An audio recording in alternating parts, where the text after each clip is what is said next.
Hey everyone, and welcome to episode 2 of the Not So Pro-ducer Podcast. I'm your host, Insko. For this episode, I sat down, interviewed, and had a little chat with Alex from Guitar for Producers. If you don't know what Guitar for Producers is, it's an amazing sample pack company. Believe it or not, this was actually the first time I ever called Alex, and I sat down and spoke to him about everything. It's a really interesting podcast. I think you're going to enjoy it, so let's get into it.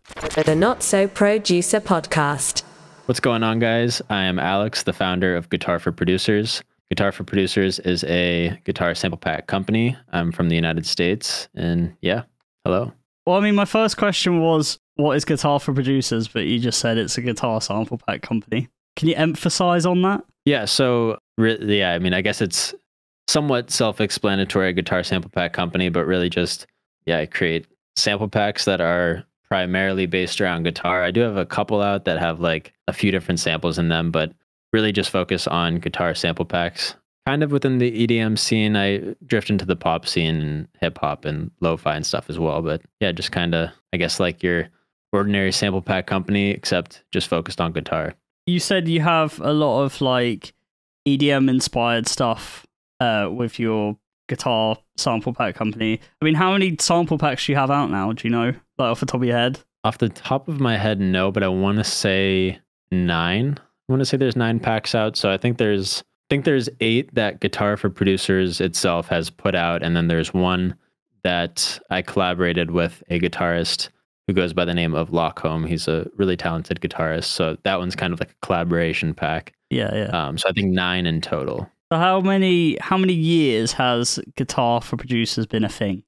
Like as a website, as a sample pack company, how long has it been up? It's been up for just a little over a year now, so not a super long time. I think I started it. I want to say I actually started well over a year ago, so probably in June or July of 2020, it kind of started to formulate a little bit, and then into the fall of 2020, so around October, November timeframe is when I actually set up the website and everything, started putting out some content, and then finally the packs were out and everything, and just kind of started going from there. Okay, so what made you want to do guitar sample packs? Because obviously I know loads of music producers, I know, singers, drummers, whatever, but what made you want to do sample packs? It seems like such a random thing to be like, this is what I want to do, but I'm curious to what kind of inspired you to want to do that. Yeah, definitely. So definitely is pretty random. So what kind of, or I guess I'll go back a little bit. So I didn't do like guitar sample packs or anything for a while, really up until I started Guitar for Producers. I produced and did stuff like within the EDM scene and everything, had my own artist projects and stuff. And I just recently, I graduated from college about a year ago now.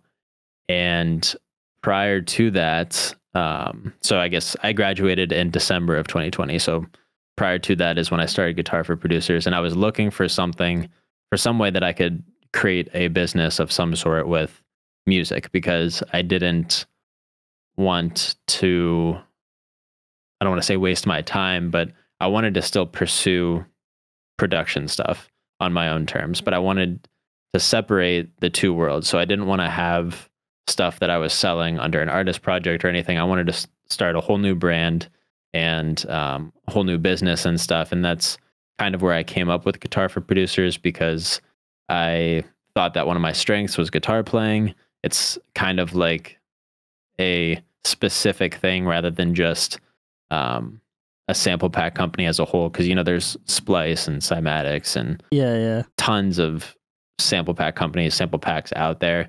So I figured if I could do something more specific, people know instantly what they're getting and what the product itself is, rather than just 5 kick samples, 5 claps, snares, whatever it is. It's nice to have a company that's just focused on one thing, because I don't feel like I know any other companies other than yours that are just like, we're a sample pack company for this instrument or these kind of sounds. I know a lot of sample pack companies, obviously some, like you said, Splice, Cymatics and all that, but they're not like this genre of music or to find these sounds. It's like with Guitar for Producers, I feel like the name says it all. If you want a guitar and you're a producer, go to Guitar for Producers, because it's guitars for producers. It's like the perfect name, and I just think it really works for what you're going after. It makes sense. It was kind of like a gap in the industry, I feel like, that you've kind of been like, oh, I'll take up that space. Yeah, thanks. Yeah, it was definitely something, because the other thing is too is I don't feel like I'm really strong suited in if I were to make like drum samples from scratch, for example. That's not really like my strong suit, so I didn't want to try to piece those things together and sell that. I figured guitar playing was something a little bit more specific, something up my alley that I've been doing, and was able to kind of fill in that market, I guess. So you said you graduated, was it last year you said you graduated? Yes, so December of 2020, so just about a year ago, a little under. Okay, so what did you study? Did you study music, or was it something like completely different? I didn't study music. I studied marketing, so business, but specifically within marketing. So not like way out in left field or something, but can definitely relate to, the music business and stuff. But yeah, it's kind of related, especially as you went from doing something to do a business to then starting like a company. Yeah, exactly. It makes sense. But then obviously you're keeping it music related, because you said you play guitar. And speaking of playing guitar, how long you been playing guitar for? I've been playing guitar since probably about like 10 years now. Oh, mad. Okay. But when I started playing guitar, I think I was like 13, 14 years old or something. And it was not like something I was taking seriously. It was kind of just something to do. And then once I started getting into production, like music production and stuff, that's when I started picking guitar back up and then kind of reteaching myself some stuff. So that was probably for probably like 5 years or so. Yeah, I get that. Guitar is something that I'm trying to pick up now. I mean, I've had a electric guitar for not even a year, maybe like 9 months or something, but I've just haven't really been teaching myself or learning at all. I've just been like messing about with different stuff, and that's it pretty much. I mean, it's something I really want to learn because I love guitar. I think it's probably my favorite instrument. I mean, piano I also quite like, but guitar is like all of my songs. I feel like I have guitar in my songs. Yeah. Exactly. So it's something that I really want to pick up, because I feel like if I could sit down and write something on guitar, then I could just get it straight into my DAW, and then it would be like a proper nice workflow instead of having to like browse samples or whatever. Even though I do have loads of your guitar sample packs, and they've helped me out so much for like starting song ideas or whatever. There's a video that I uploaded yesterday at the time of recording this, which was my song split series. I think it was episode 3. And in that, I used one of the guitar loops from one of your sample packs as... Oh, that's awesome. I'm gonna have to go check that out, because I've seen your other song split challenges. I haven't watched this one yet, though, so I'll have to check that out. Yeah, I appreciate it. Yeah, I was like struggling to find a bit of inspiration. I was like, is there some sort of guitar loop I could use? And then I have like a folder called Guitar for Producers, and it has like a bunch of your packs in it. And I was like, right, there must be something in here that I can find that would be in like the same key. And then I found something, and it just like really worked. So good. Well, I'm happy to hear that. It's proof that these loops and stuff that you make are actually usable. I think another thing to mention as well for music producers is you kind of like process your sounds in a really nice way. You do it. Do you do it dry and wet when you do it in the sample pack? Yeah, so not all of my packs are the same, but I try to like as I go and as I release more packs, like each time I try to refine it in a way that, whether it was a learning experience from the past one or whatever it was, but yeah, try to do dry and wet stems, like so dry and processed stems. And then lately what I've been doing too is including all the individual stems, because a lot of times now my loops have maybe 2, 3, or even 4 parts to them. So I'll split them up so that there's each individual stem as well. Yeah, I find that so nice, especially like as a music producer, there's some bits that I'd be like, oh, I really like this loop, but it'd be nice to just like tone it down a bit for the intro or something. Like you actually can, because you provide those individual stems, and there's literally no other sample pack company I know that does that. They're just like, here's this loop and that's it. And rarely they provide you with like a dry version that isn't processed. Yeah. But you even go the extra step to be like, and here's everything individually as well, which is nice. It's like no extra cost or anything. You just like, here is everything. Well, yeah, because it is like, it does get frustrating. Like if you were to get like some samples and stuff and you hear a really nice sample, it's kind of frustrating if it's like all together and you just want a specific part of it or something. So yeah. The amount of times that I found really nice guitar samples on like Splice or something, and then it'd be like, oh, it's filtered out, or it's drowned in reverb and I don't want it to be, or things like that, and I just can't do anything about it unless I learn how to play it and re-recorded it myself. There's nothing else I could do. Exactly. So it's a bit of a pain, but it's nice that you go that extra step to kind of look out for people in that sense. Yeah, thanks. So another thing I was going to say was, you mentioned about how you produced music before. Mm-hmm. How long was you doing that for? So I was doing that for, I think I started producing probably like 6 years ago or so, I would say. Yeah, probably like 6 years ago. Yeah, it's about the same as me. Oh, was it? Yeah. Oh, nice. Yeah. So, and I still do it now. Just, I don't have like an artist project right now because I kind of ended my old one, and I've kind of just been like working on music on the side. And that's kind of like why I also set up Guitar for Producers. Was Guitar for Producers is something that I do full time now, as my day job, I guess you could say. So yeah, that allows me a lot of time to work on music on my own time, as opposed to if I was going to work a job from 9 to 5 or something. There's a lot of exhaustion and time constraint that comes with that. So yeah, so I'm still producing stuff now, just no artist project at the time being, but I do have plans to start one at some point. Okay. So what kind of style was your artist project? Like, was it electronic stuff or? Yep, it was all electronic stuff. What kind of genre? Some future bass, some more like chill dance, I guess. So trying to think of like some people that, like Elenium was definitely like a big inspiration of mine, but yeah. I think he's a big inspiration for like a ton of yeah a lot of people, I think. Yeah, so he was a big inspiration, but also like, I don't know if you know who like Shallow is, or Petite Biscuit, or Casbo. Yeah, I know Petite Biscuit. I've heard of Petite Biscuit. Yeah, so kind of like that stuff too, which is kind of more like chill dance, I guess you could say. Okay, so was that like a proper project where it was like you was putting out on like Spotify and stuff like that? Yeah, it was my most. I mean, I had some other artist projects like when I was first starting out that were just kind of like I was messing around. I wouldn't really even consider them artist projects, but my most recent one, which I ended probably about like a year ago, and by ended I mean I just stopped releasing music under it. Yeah, that was all a proper artist project where I'd release stuff on Spotify and did some remixes for some people and stuff that were official and everything. So oh, nice. Yeah. Damn. What made you want to end it? You just like wanted to focus on a different thing, which obviously Guitar for Producers. Yeah, it was. Or was it just that you didn't want to do it? Yeah, it was a combination of that, and I feel like I was at like a really big like burnout point with it. So kind of just lost inspiration in the project itself, and kind of needed to take a step back from producing music in general. And so that's when Guitar for Producers kind of ramped up a little bit for me.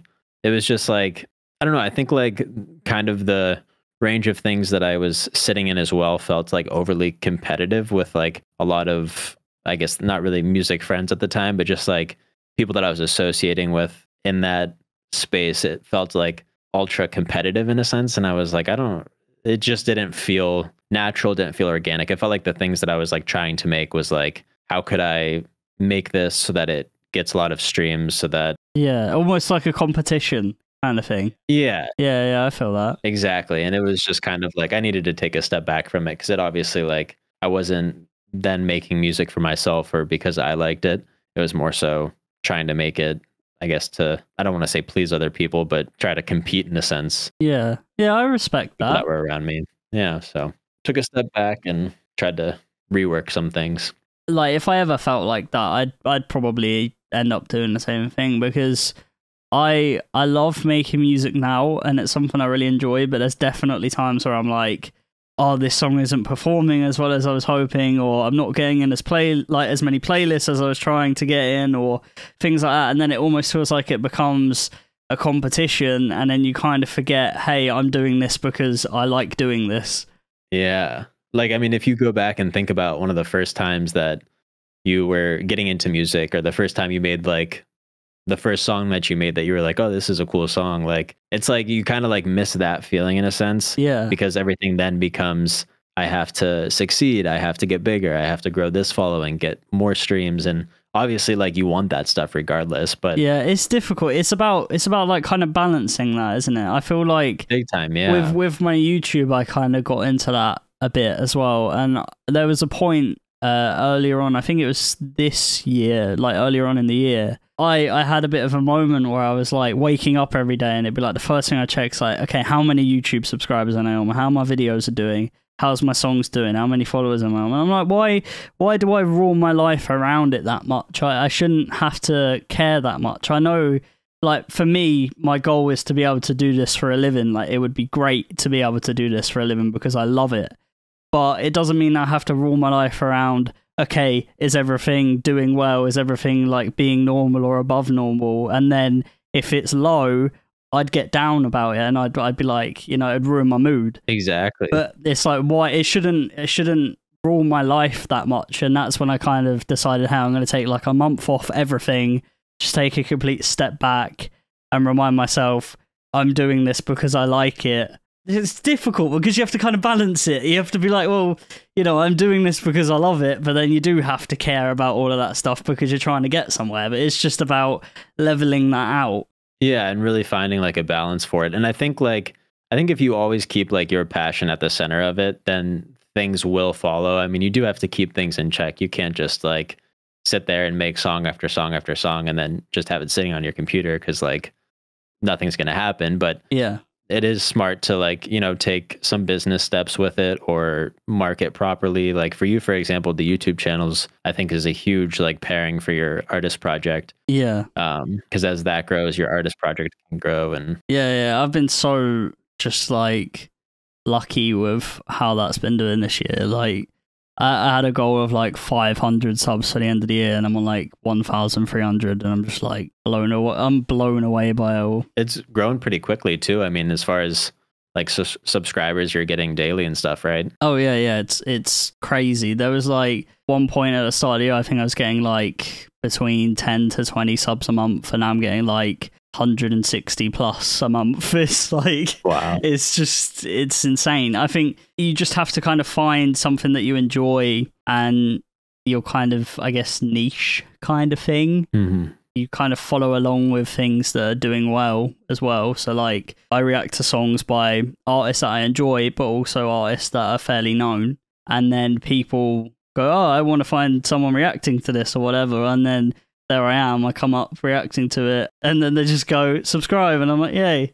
And then alongside that, I do my other like music related stuff, which I consider my big videos, my Monday videos, because I spend more time on them. And then just like music related stuff, which could be those song split ones or like challenges or just like kind of fun music stuff. I'm trying my best to keep up with it because it's something I'm really enjoying, and I hope to see it grow more and more. And like you said, it's a good thing to have alongside the music as well. Yeah, exactly. What are you studying at university? I'm studying, I can't remember what the course is actually called. I think it's music technology and production.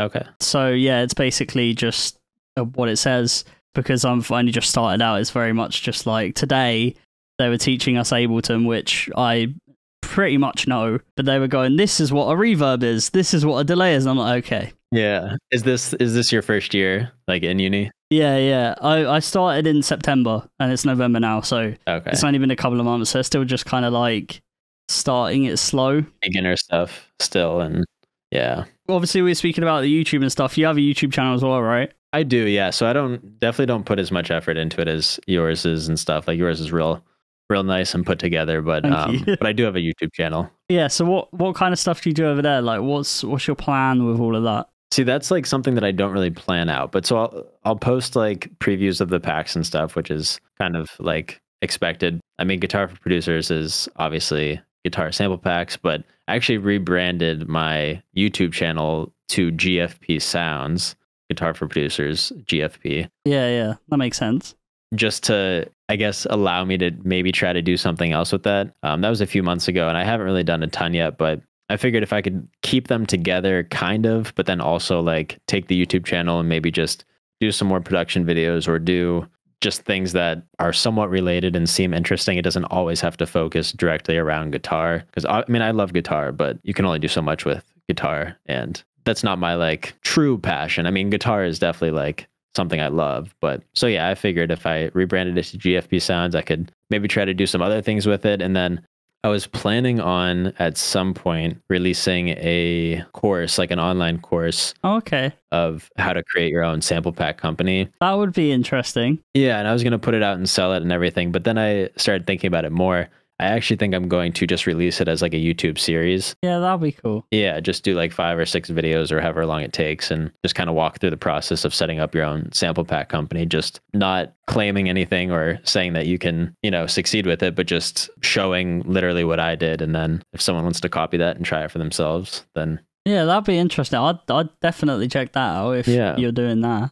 Because I think it's something I kind of want to not necessarily get into straight away, because I feel like I want to kind of perfect my sound and stuff first and make a lot more sounds myself. Because at the moment it's like I do make my own sounds, but there's a lot of like tweaking things. So with like, I don't know, I use a lot of sample pack stuff for drums and things like that, and I'll obviously process them or layer them and things like that, but I don't go, oh, let's make a kick from scratch and like, you know. Yeah. Whereas that'll be a cool thing, because I think as a music producer, you kind of in a sense have to have your own sound eventually, or you'll get your own sound naturally just from making your own stuff, and it'll get to the point where people will listen to your music and go, oh, that's a song made by that person. It's like you can recognize the sound. Exactly. Yeah. I mean, I guess it's kind of a difficult thing to do because there is like probably hundreds of thousands, maybe even millions of producers. Oh, I'm sure there are, yeah. Yeah, so it's like if every single person tried to get their own sound, I'm sure at least some people will have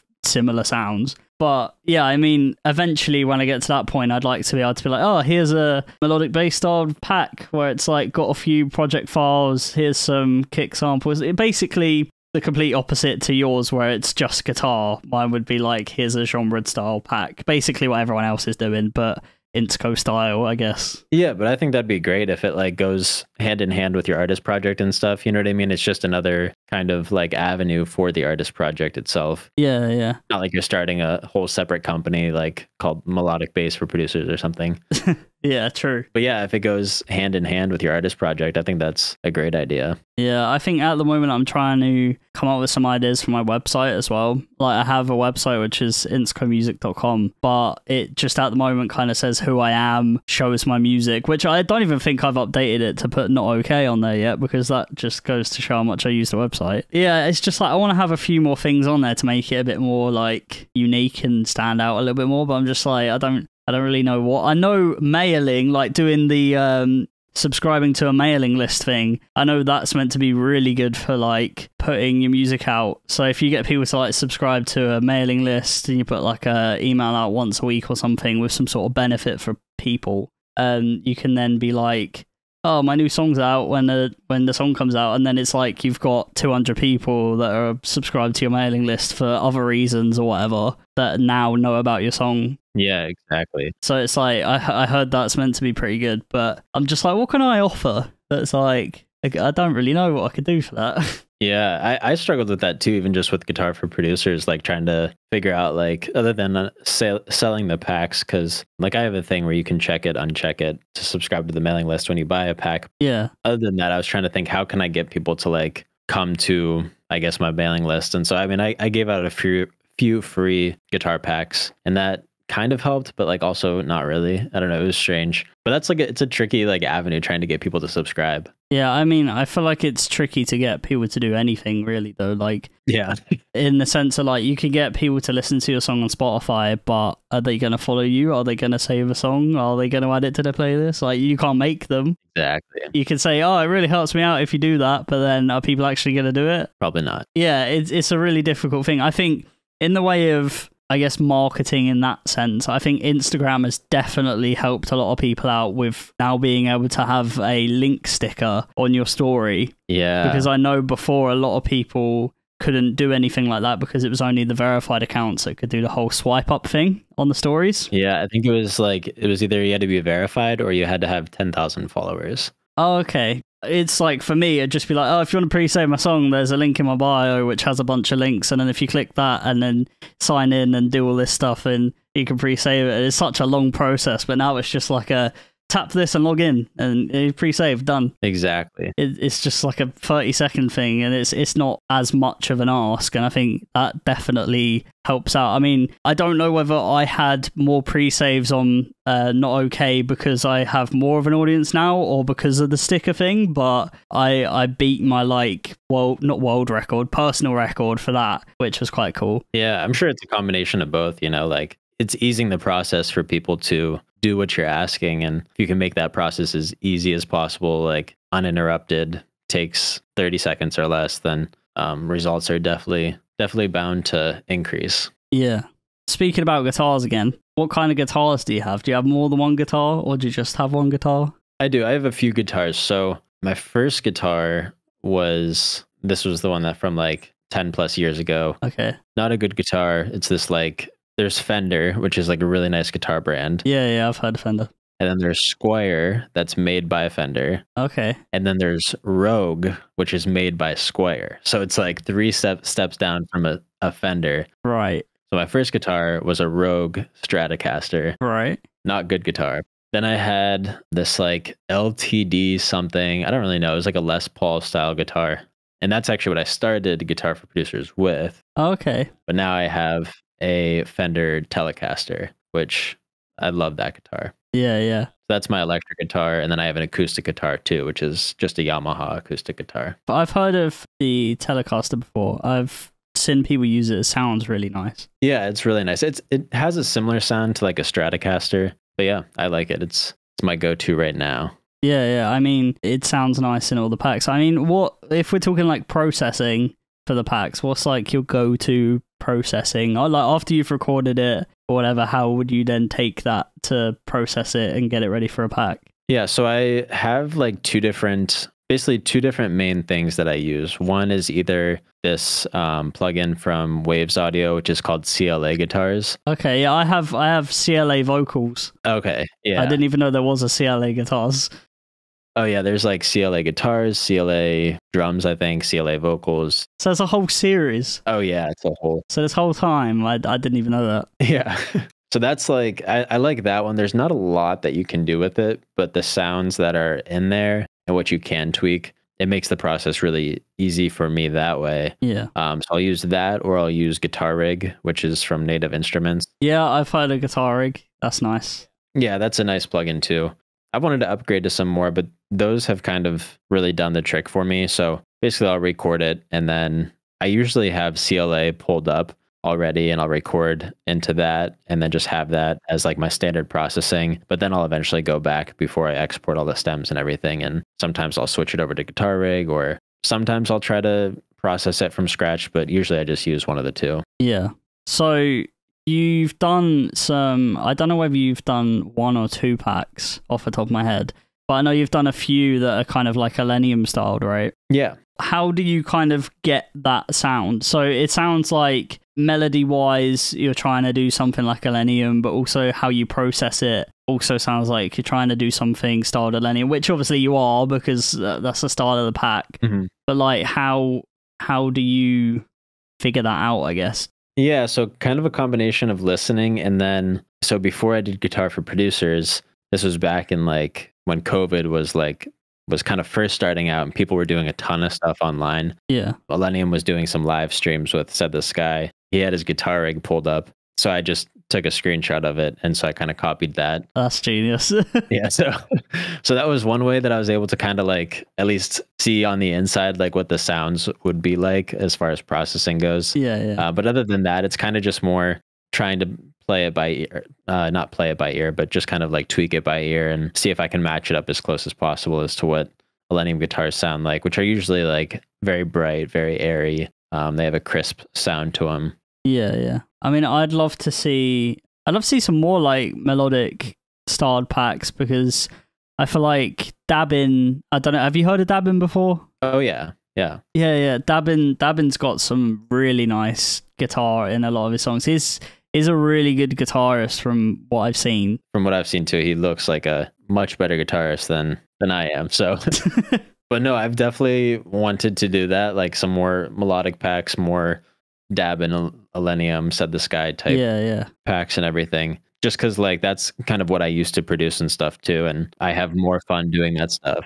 Yeah, I guess in a way that kind of feels a bit more natural, I guess. Yeah, exactly. If you was to make a pack that was completely different to everything else, what avenue would you go down? I would probably... I do have a lo-fi pack out, but it's not a good lo-fi pack. I shouldn't say that, but it's not like... At least you're honest. Yeah. There's a few samples that encapsulate a lo-fi feel, but it's not like the lo-fi that's out there. So I would actually probably do like a proper lo-fi pack. Yeah. Just because there was like a short period of time that I got like really into lo-fi and was like really vibing with lo-fi and stuff. So I'd probably do like a lo-fi pack, honestly. Yeah, that's a good idea. But I don't have plans to do one. But I actually do have plans.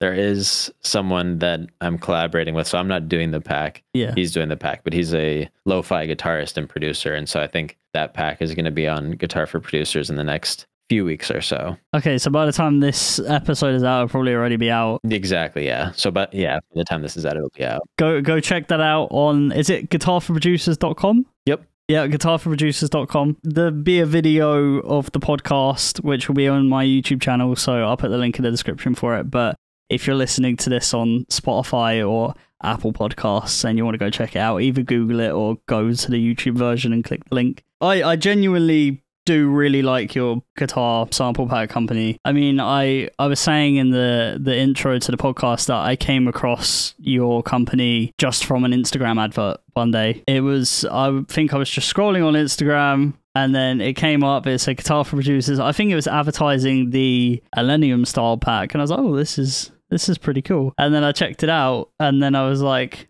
I wonder if I could possibly do some sort of partnered video with this company. And then I messaged you on Instagram and then I can't remember what video it was now, but there was a video where I spoke about like your company and checked out some of the packs and yeah. Yeah, thanks. Yeah, I remember your I think you emailed me actually and just kind of gave me like a little synopsis or something of what you did and stuff and linked me to your YouTube channel and I gave you some packs in return for a promotional video in a sense. So yeah, which I appreciate.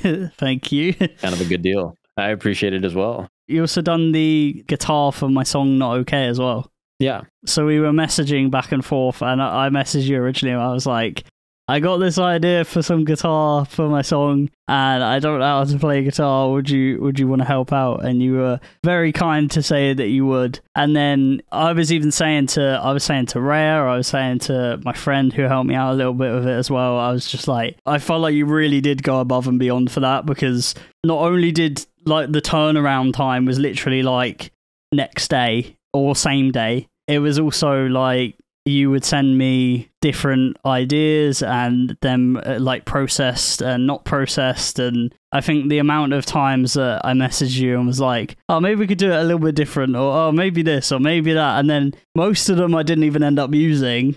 But it was the fact that you actually like took my ideas and was like, okay, yeah, we'll go with it. And then kind of sent it over. Like, I really appreciate that. Oh yeah, of course. Yeah, I was happy to help out and happy to be a part of it too. It's always fun too, like to listen to somebody else's song and hear my stuff in it. So I enjoy it. Yeah. It was a lot of fun. I definitely think that with the guitar in it helped the song be what I wanted it to be because like I said earlier, a lot of my songs have guitar in it. So to kind of be like, I have this guitar idea, but I can't do it. And then you to do that guitar idea is like perfect. Yeah, it helped. Honestly, like it makes my process for it easier when like you sent over pretty much all the ideas that you wanted. So it was like I knew what you wanted. If you were like, if you sent me like a chord progression and was like, hey, I want guitar that like sounds good on this, kind of like makes it a little bit trickier because I'm like, okay, like it could sound good to me, it could sound bad to you, so you sent over like all the files and I think you sent over some MIDI too.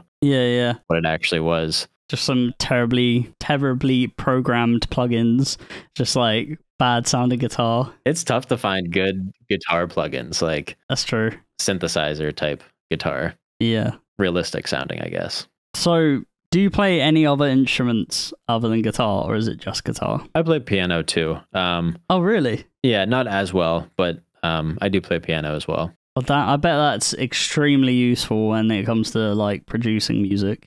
Oh yeah, big time. Yeah, I'm not a great piano player at all, but definitely helps with production. I mean, I kind of learned it as I was learning production, just because yeah, it is a useful tool when it comes to making songs and stuff. Yeah, that's something I wish I did. I have no idea. I know a little bit about chords, but other than that, I'm just like, nah. Whenever I make a song, I have like a way of knowing what's in key and what's not, like a visual thing. So I'm like, as long as I can see it, then I know that things are going to work. But it's like, I would not know. If somebody said, okay, what are all the notes in F sharp major? I'd be like, yeah, okay. No, I don't know.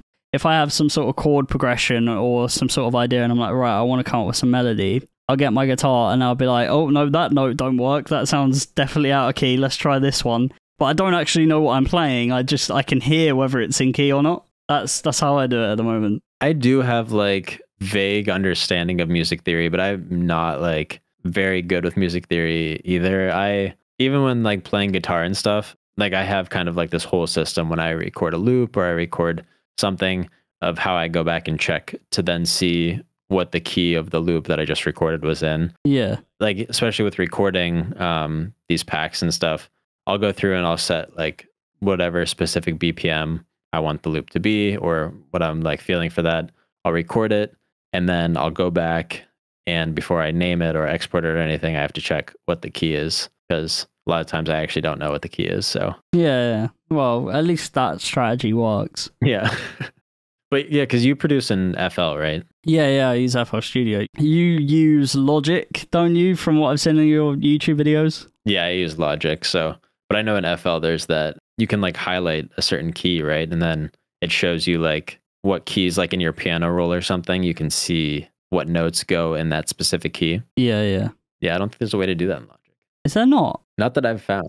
I have no idea. I don't really get along with Logic. I had to use it at college for like 3 years, and I just, yeah, it felt a bit awkward to use. I don't know why. I just didn't really get along with it. It's something that I started with because I started on GarageBand like way back because I had a Mac. Yeah. And then from there, I just upgraded to Logic because it was I had no clue what I was doing, but it was the first thing that I really came across. If I could go back and do it, I'd probably start in Ableton, but yeah, I'm getting along with Ableton a lot right now. I'm editing all of these podcasts in Ableton. Oh, that's awesome. I think I've heard like, because I have some friends that have gone from FL to Ableton, and I think that's kind of like I don't want to say an easier transition, but it's kind of like a better transition from FL to Ableton as opposed to like Logic to Ableton or I guess other DAWs. So one thing that I kind of wanted to speak about, because it might sound weird. So first of all, what kind of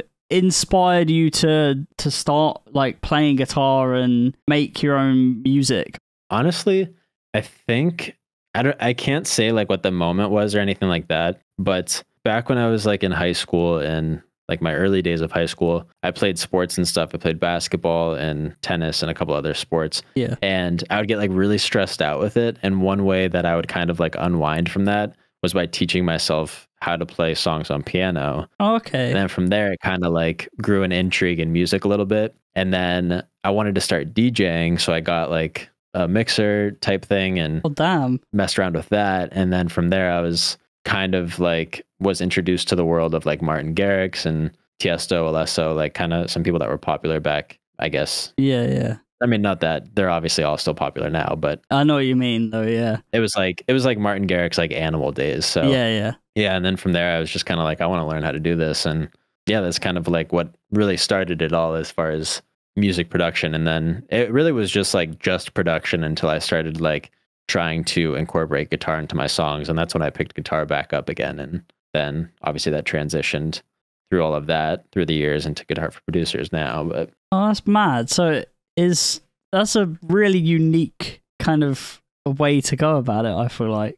Yeah, I mean, it's definitely like, I wouldn't say it's definitely like a traditional situation or like I guess a traditional flow of things. Yeah.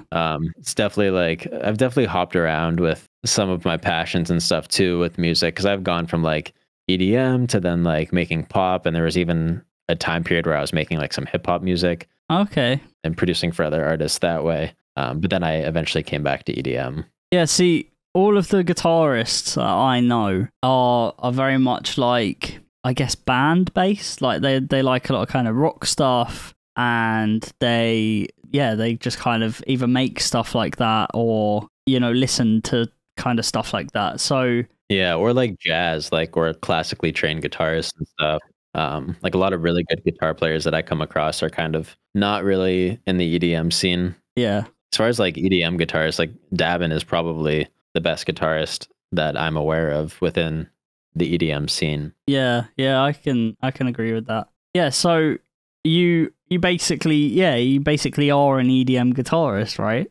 In a sense, I mean, I guess you could say that. But do you have any like band influences like growing up, or like any kind of, I don't know, band related stuff? Have you ever been in a band? Have you like worked with any bands or like anything like that? Yes and no. So no as in not technically, but yes as in when I was like in 6th grade, a couple buddies of mine we started a band kind of, but not really. So other than that, no. But a lot of the stuff that I was learning early on was not like EDM focused. It was more rock focused. So like bands like Green Day or I guess All American Rejects, like kind of stuff within that realm of things. Yeah. Keep in mind this was like 10 years ago, so that's why. But yeah, so not really like any type of band influence though, especially like in prior years. Yeah, I mean I think that's just interesting to me because, like I said, all the guitarists I know are very much like band related, and yeah, it's quite nice to know someone that likes electronic stuff and is like, hey, I do guitar stuff for electronic stuff. It's like it's cool. Yeah, you know, you said like Green Day stuff and all that. I feel like I missed my chance at being able to, I guess, get into guitar when I was younger, because like growing up, my mom used to listen to a lot of like Fall Out Boy, Green Day. I can't think of any others, but that kind of thing. Yeah. I don't even know what kind of style that is, but rocky kind of bands.